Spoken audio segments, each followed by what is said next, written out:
these are. But yeah, all of it. Yeah.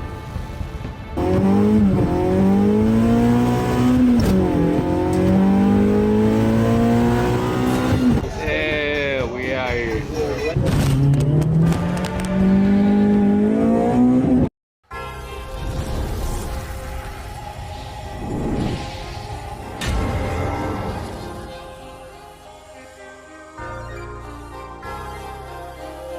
What's up, everybody? Welcome back. Good morning, good evening, good night, whatever time it is you guys are watching this. I'm going to show you guys my plans for the switch panel, of which toggle switch goes to what, and I'm going to show you guys how I'm going to wire Tonka's ignition in this video. Hopefully I do a good job. Let's get it. Alright guys, so for Tonka it's easy. Just take off the positive. I didn't even have it tightened down. That's just a little mock-up cable. Put the cap on. Let's get it. Alright guys, so maybe first off, let's show what tools we're going to use and then the ignition part. Alright guys, so if you hear chainsawing in the background, I apologize. The neighbor across the street's cutting parts of his tree down. So, starting with this, you don't need one, but it really comes in handy. Got this from Harbor Freight. It strips the loom off so you have your wire. You could choose how long you want the wire to stick out. We have our cutters, we have our heat shrink, we have 14 gauge wire. I'll show you why later. This is for the race car wiring. Got neonos. This kit was like from Walmart. Got end connectors you could use. This would be for pretty much wiring up the ground. We got our heat gun, so we could shrink the heat tubing. You could use a lighter if you want, or a torch, and then box cutter. This is just options of what you can use, but let's get it. Before I show taking this off, let's go to the way I'm setting up this switch panel.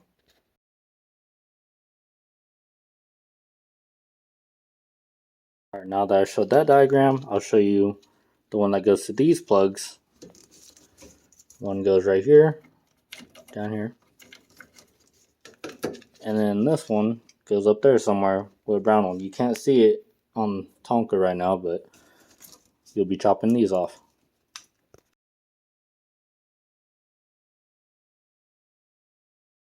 So these plugs are still valid. We will still be using them. It's just going to get wired up differently.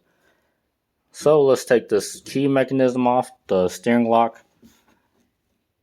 These are usually not flathead bolts. They're just plain bolts that you need to cut a slice into. So you could take your grinder wheel or a Dremel with a cut wheel on there, cut a slice, and then that will come off. This is what it looks like taken off. Once you unscrew these, this is what locks your steering. I'm not going to use this key thing, but I'll keep it to the side just in case I need one. Alright guys, so I'm going to start off with the ground wire. I'm going to use this open end butt connector. I'm going to take this little plastic thing off. Let's get it. So, take this plastic thing off. I just cut right here. Usually breaks it. That simple. Gonna take our heat shrink. And let's keep this clip on. Let's keep this clip rolling. Do this. Slide it onto this wire first. I'm looking through the camera, as always. And then we'll find one that fits this. So once we do that, it should be this one. Yes, it is. I'm going to cut some of this off.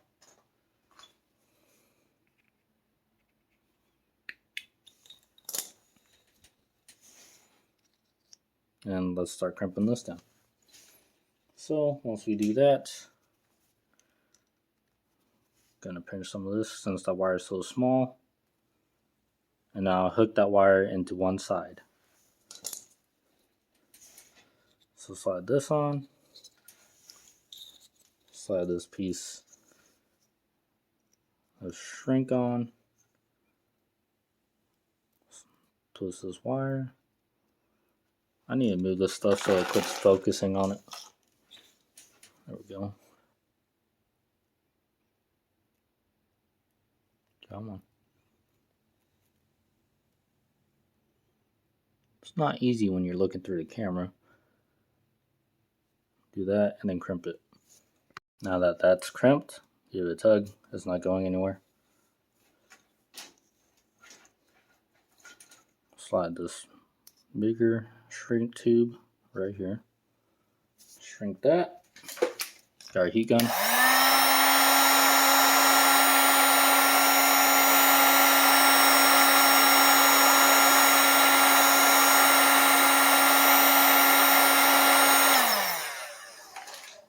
Let this cool for a second.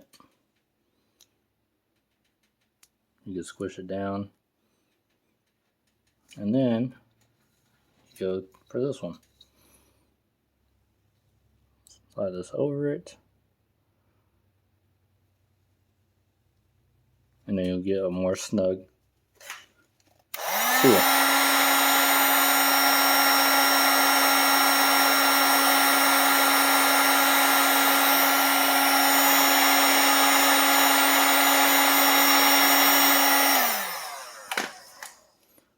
Boom. Alright guys, so I got the white wire, which is the power wire to the red one. That's what's powering our switch panel. And then the starter wire to the white one, the solid white one. Got that done.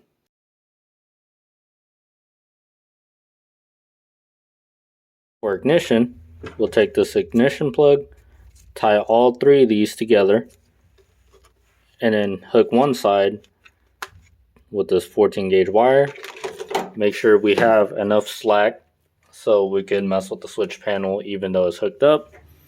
And then hook the starter, the power feed that runs all four of the other switches, to the signal one. So once we hook these two up along with that side, then we'll crimp and heat shrink this in.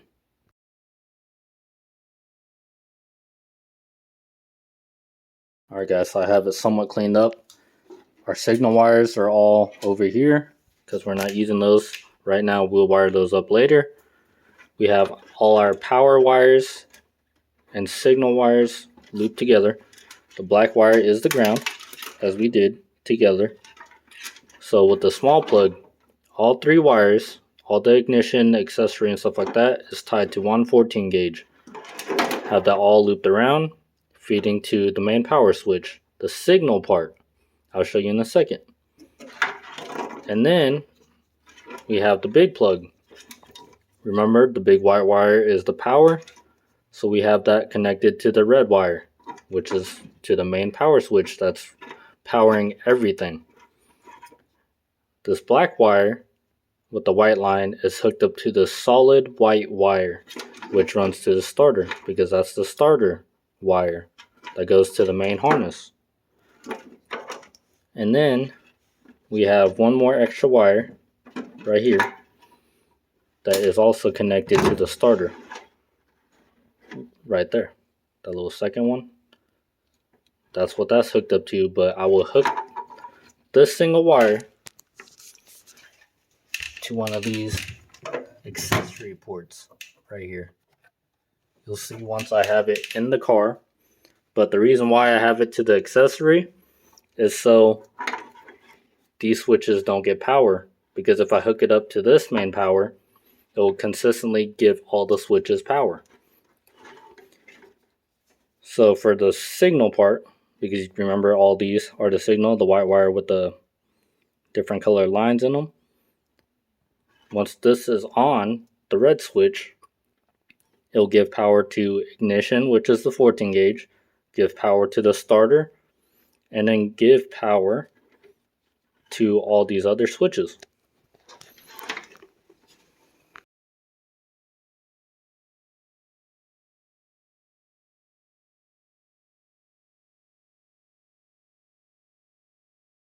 Alright guys, so the switch panel's in, our signal wires are down here.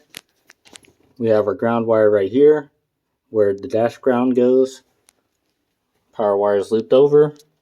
I'm unsure of which accessory port that we should plug it into. Some of these are constant. These little ones right here. We have the little plug plugged in. We have the big plug plugged in. So let's give this power and see what it does. Plug this power back in. That should be good enough. Let's go inside Tonka. We might not need this extra red wire, but it might give extra power to the starter. I'm unsure why it's wired like that, but who knows. If we don't need it, we'll just disconnect it. But since everything's hooked up, once we hit this red switch, everything should turn on. Like it should. And now these should have power. And then if we ever did need to kill anything, so we didn't have to smack all these, we could literally turn that off and it cuts power to it. Alright guys, so this will conclude this video. I hope you guys enjoyed. I hope you guys learned something. I hope this information is useful and I explained it pretty good. I am unsure that this is my first wiring video I've explained. And yeah, I will add pictures that I edit and label along with the diagram. So stay blessed, stay slaying, most importantly keep gunning, and let me know in the comments if I helped.